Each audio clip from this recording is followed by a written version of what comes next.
Hello student, unique geography note channel में आज फिर से आप सभी का स्वागत है। आज हम बात करने वाले हैं अरब सागर में गिरने वाली नदियां।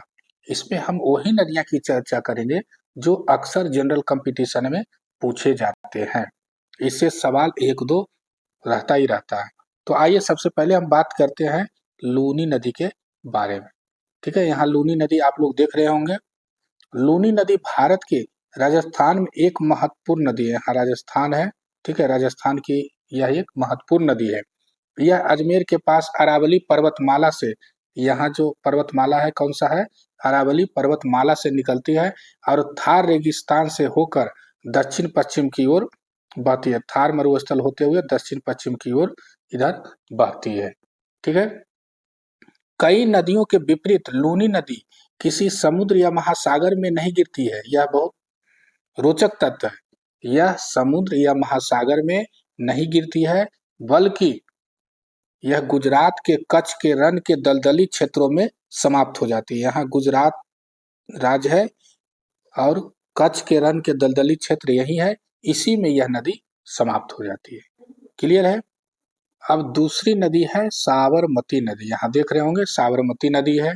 ठीक है, यह भी राजस्थान के उदयपुर जिले में अरावली पहाड़ी से निकलकर दक्षिण पश्चिम की ओर लगभग 371 किलोमीटर बहती हुई गुजरात के, हाँ गुजरात देख रहे होंगे, ठीक है, गुजरात के साबरकांठा जिले से होते हुए अंत में अरब सागर की खंभात की खाड़ी में ये गिर जाती है नदी।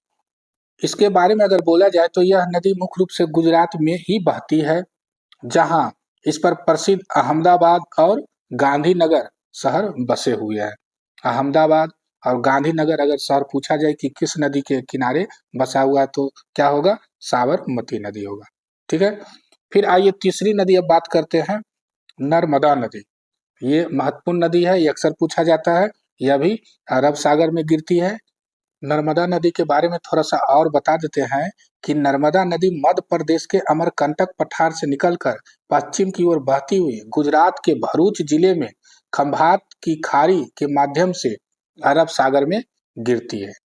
यह भारत की सबसे बड़ी पश्चिमी प्रवाहित नदी है, जो लगभग 1312 किलोमीटर का सफर तय कर अंत में समुद्र में समा जाती है। साबरमती नदी 371 किलोमीटर ही सफर करती है, जबकि नर्मदा नदी 1312 किलोमीटर सफर तय करके खंभात की खाड़ी के माध्यम से अरब सागर में गिरती है। अगर एग्जाम में इससे संबंधित क्वेश्चन पूछा जाए कि भारत की सबसे बड़ी पश्चिमी प्रवाहित नदी कौन सी है, तो कौन सा होगा, नर्मदा नदी। मतलब पश्चिम की ओर प्रवाहित होने वाली नदियों में सबसे बड़ी नदी कौन सा है, तो नर्मदा नदी होगा। ये अक्सर जनरल कंपटीशन में पूछा जाता है। फिर नेक्स्ट देखते हैं ताप्ती के बारे में। ताप्ती नदी भी मध्य प्रदेश से निकलकर पश्चिम की ओर बहते हुए गुजरात के सूरत शहर के पास खंभात की खाड़ी में, यही सूरत शहर है और ये भी खंभात की खाड़ी में गिरती है, जो कि फिर अरब सागर में मिल जाती है। यह नदी अरब सागर में मिलने से पहले 724 किलोमीटर का सफर तय करती है और डेल्टा नहीं बनाती है बल्कि एस्चुरी बनाती है। ये अक्सर पूछता है। ऐसे अरब सागर में गिरने वाली कोई भी नदी डेल्टा नहीं बनाती है बल्कि एस्चुरी बनाती है। ये अक्सर जनरल कंपटीशन में पूछा जाता है, इसे ध्यान रखेंगे। ठीक है, फिर नेक्स्ट नदी है जो कि मीठी नदी है। ये ज्यादा इंपोर्टेंट नहीं है, ये भी अरब सागर में गिरती है। दो फिर इंपोर्टेंट है, मांडवी और जुआरी। मांडवी जुआरी गोवा राज्य की प्रमुख नदी है जो कहाँ गिरती है, अरब सागर में गिरती है।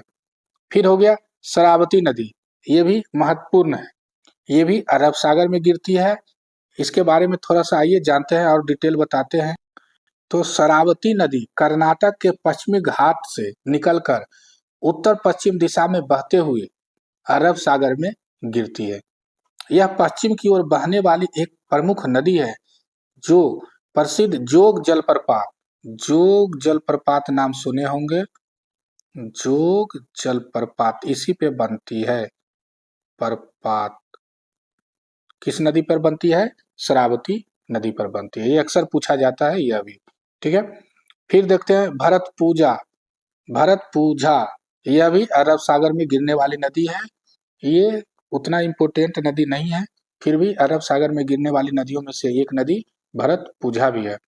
फिर यहाँ पेरियार और पुम्बा, इसके बारे में थोड़ा सा और डिटेल बता देते हैं क्योंकि अक्सर पूछा जाता है।